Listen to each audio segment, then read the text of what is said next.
Tudo bem, pessoal? Vamos a mais uma aula de certificação Linux para a prova de LPIC 1. Para isso nós vamos estudar aqui, fazer uma leitura dessa apostila que é cedida pelo Instituto Linux para a prova. Então vamos lá. Nosso tema de hoje são os Room Levels, são os Targets, System V e System D. Peso 3 na prova, 3 questões. Bom, uma característica comum entre os sistemas operacionais que seguem os princípios do Unix é a utilização de processos. Esses processos no Linux eles são chamados de daemons, e os daemons eles são responsáveis aí pelos serviços, ou seja, pelo compartilhamento de arquivos, pelo funcionamento de sistemas como HTTP, e-mail, impressoras, tudo que funciona dentro do sistema ele passa através de processos. A gente sabe aqui, né, que a gente tem a CPU. Na CPU vai passar uma fila de dados. Esses dados geralmente eles entram em fila e esses dados são os processos. O processo 1, processo 2, 3, 4 e essa fila de processos elas vão obedecer questões ligadas aí a prioridades, questões ligadas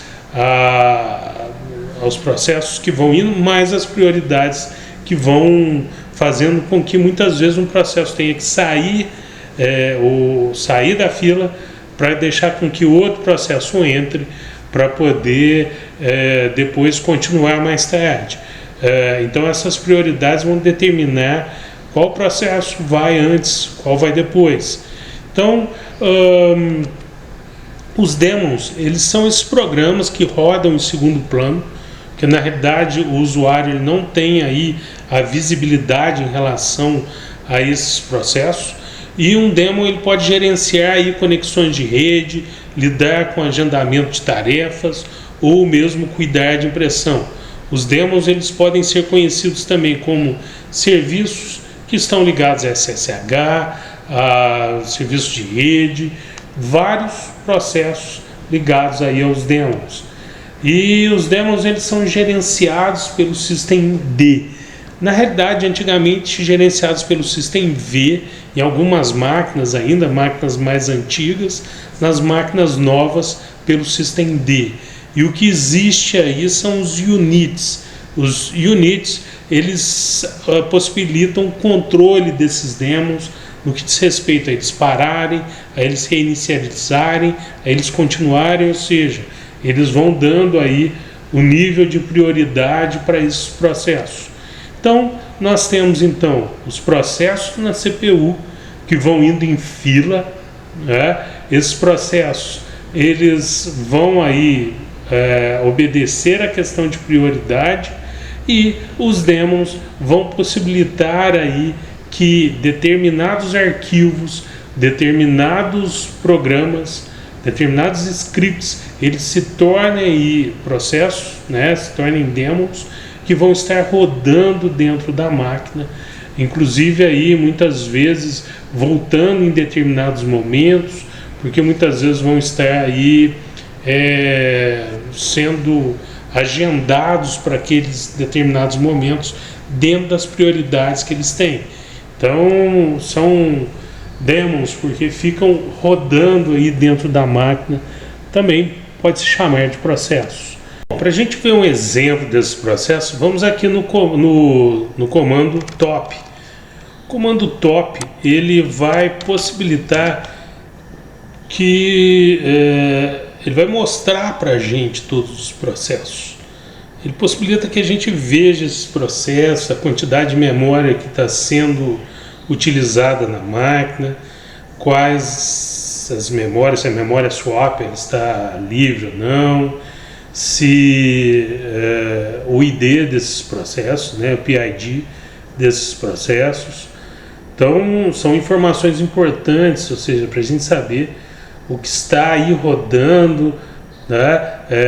Quais as prioridades dele, que a gente vê aqui ao lado.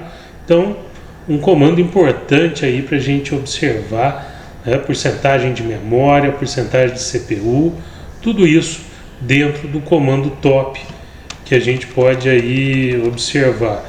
Inclusive aqui ao lado, né, o nome aqui dos processos, né, que estão rodando. Então dos processos que estão parados, estão prontos na fila para poder rodar a qualquer momento, né, caso a máquina assim determinar, caso assim tiver um agendamento específico para isso. Bom, então a gente pôde observar lá no top que tudo aquilo que está passando por dentro da CPU está lá no topo, né? E o restante dos processos eles vão vindo, às vezes um entra, outro sai, e ali é uma série de questões ligadas à prioridade, o que está sendo utilizado também em determinado momento. Então, os units, eles são pequenas unidades do systemd, eles ajudam a fazer a gerenciar aí esse serviço. Então a unit ela é um pequeno objeto, ela gerencia aí tantos pontos de montagem, dispositivo, tudo aquilo que existe dentro do sistema para poder gerar ali o processo e fazer com que ele pare, com que ele continue, com que ele volte no momento onde ele estava. Essas units, né, uma pergunta que a gente pode fazer é se elas são encontradas somente no systemd. Sim, a unit ela é um conceito somente do systemd. Se o sistema usa o systemd, ele tem units. Se o sistema não usa systemd, se ele usa systemv, ela não tem units, e aí vai ser utilizado em outro formato. Então, essa units ela pode ser um service, que são os serviços dos daemons, SSD e service. O target são alvos que agrupam as units, né? Ou seja, o target ele ajuda a fazer ligação entre dois arquivos. O socket, que vai ativar e possibilitar a ativação fora da rede. O timer, que possibilita os agendamentos. O mount, que vai poder vai possibilitar as montagens dos modos, dos programas que vão ligar. Do device, que vai representar os dispositivos detectados. Por exemplo, no momento que você liga um pendrive, liga um mouse. E o path, que vai disparar ações quando o arquivo ou diretório muda de situação. Então, essas são as units. E uma pergunta que a gente poderia fazer é como que era no systemd antigamente, né? Há algum conceito parecido aí de unit no systemd? Não, no systemd não havia nada de unit. O que havia era um arquivo chamado etc/init.d, que ainda existe aí no systemd.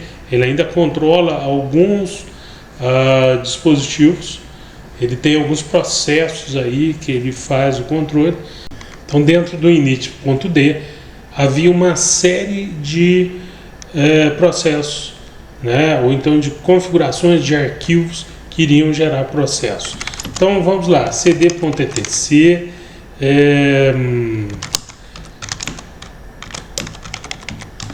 vamos procurar o init aqui, né?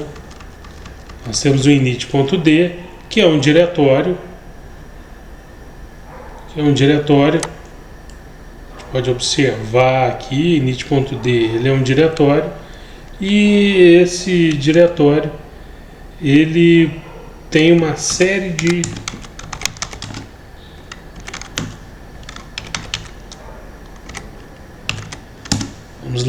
tem uma série de arquivos, na realidade até uma série de links, né, que vão, nesse caso dele, arquivos. Vamos lá no Apache 2. Então, Apache 2, vocês podem observar que aqui é um programa, hoje podemos chamar de um script.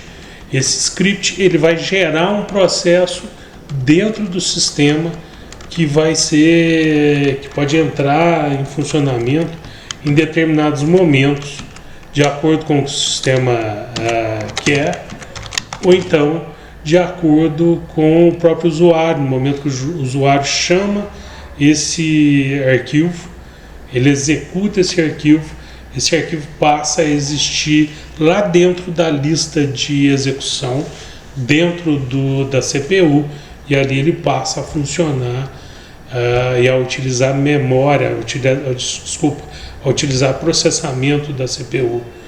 Então, é um arquivo interessante, porque na realidade antigamente era feito tudo assim. Depois que mudou para o systemd, essa mudança fez com que houvessem aí links que vão fazer essa ligação, aí é um outro processo. Mas o init ele tem a sua importância histórica aí, mesmo que daqui a pouco ele desapareça de alguma forma, talvez não desapareça totalmente, ele vai sempre fazer parte aí da inicialização, até porque através dele sempre era criado o primeiro processo, o PID1, né, o PID1 aí, que é o processo número 1, e lá no systemd, isso também é feito a partir do systemd, é criado aí o processo número 1. Então,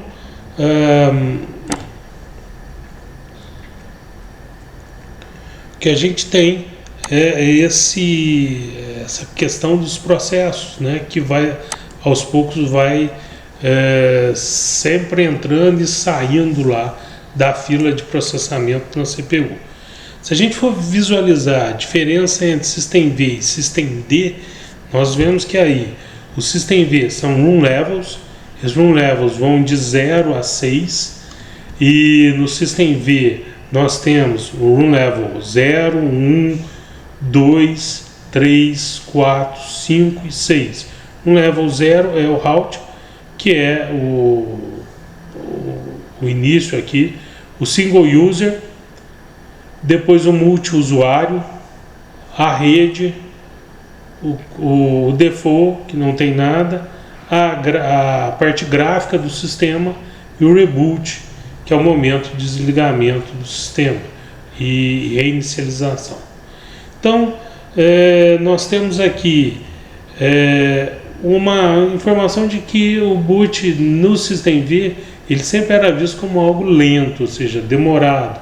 O systemd trouxe essas mudanças, onde passou a ser muito mais rápido, passou a existir o target, o multi-use target, o graphical target, e aqui informações sobre os targets, que vão possibilitar tanto paralelismo no sistema, vai possibilitar os serviços que vão rodar através do target, e com isso nós temos aí os dois sistemas, systemv e systemd. Os demos que devem estar ativos, eles possibilitam que deve haver algo aí, né? Pode haver modificação, pode haver alteração nos scripts para que mude a execução desses demos. Isso é feito geralmente lá no script, ou lá no programa, dentro do arquivo, né? Ou então dentro das configurações relativas a esse arquivo, que pode ficar lá no etc. Bom, pessoal, então é isso. Essa foi a aula de hoje. Até a próxima aula. Até mais.